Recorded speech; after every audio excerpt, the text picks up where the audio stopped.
We're all getting a time machine. Not everybody getting a time machine. And the time machine is gonna go back to like 5,000 years. And in that time, there were five planets: the Mercury, Venus, Mars, Jupiter, Saturn. And then they knew that, and then so get back in the time machine, and then go to the time machine into like 1500.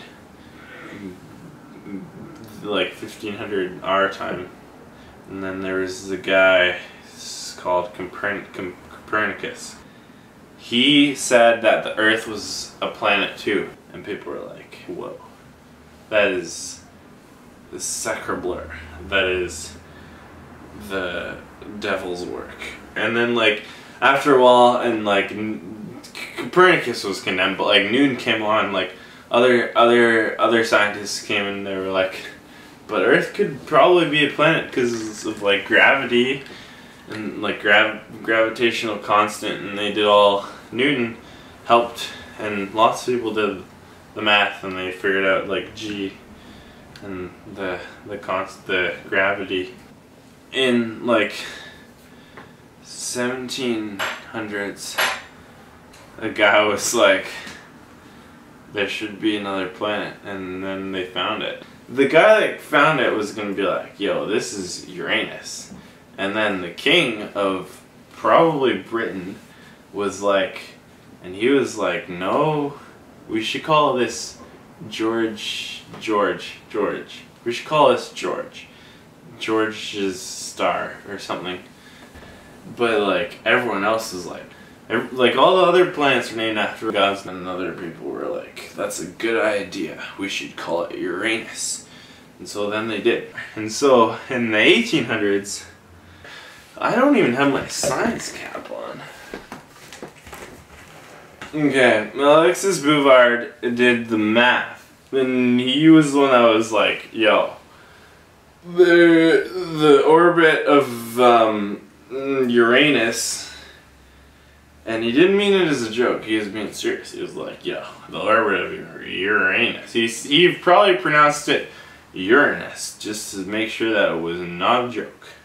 The orbit of Uranus is not the way that it would be if it was all by itself. Okay, so John Couch Adams and then Urbain Le Verrier, they both were doing math of because the Alexis Bouvard guy was like, yo, the math's off, and they were just like, okay, let's do some maths. And then another guy like looked at his telescope and was like, damn, there's a planet there. And then then they found Neptune. And then they were like, yo, there's got to be another planet, because they had very primitive tools back then, and they figured out the masses of Uranus and Neptune. They were wrong, but they thought they were right. So in 1930, that's an exact fact. This guy who was called Clyde Tombaugh. Okay, so they had like from telescopes that had like pictures of the sky. They were like, here's different pairs of pictures, and they're like, if you see a difference between the two pictures, let us know. We're the astronomers. And he found two pictures where the star moved.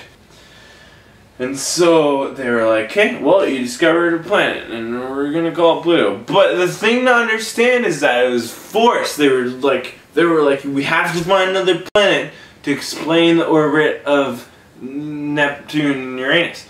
But then, in the 1970s, they sent out the Voyager spacecraft. They found out the mass of Neptune was, they miscalculated it.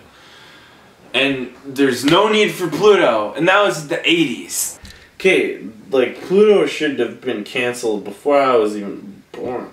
And then they started finding all these other things that were like pretty close to Pluto.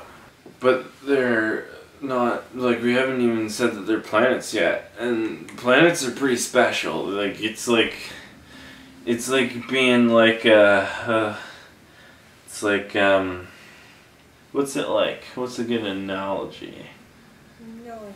No idea. Well, it's like being a VIP at a club. So they were like, "Okay, we're gonna this planet club. We're gonna have some pretty strict rules." And they had some rules, and they're like, planets have to orbit the sun, and then they're like, rule number 2, you have to be, what is this number 2? Round. Oh, yeah, you've got to be round. 3rd rule, you have to clear your orbit. 2006, and they were like, we gotta lay down the law. And they were like, Pluto, you're not a planet, but you get to be a dwarf planet. And that's also pretty good.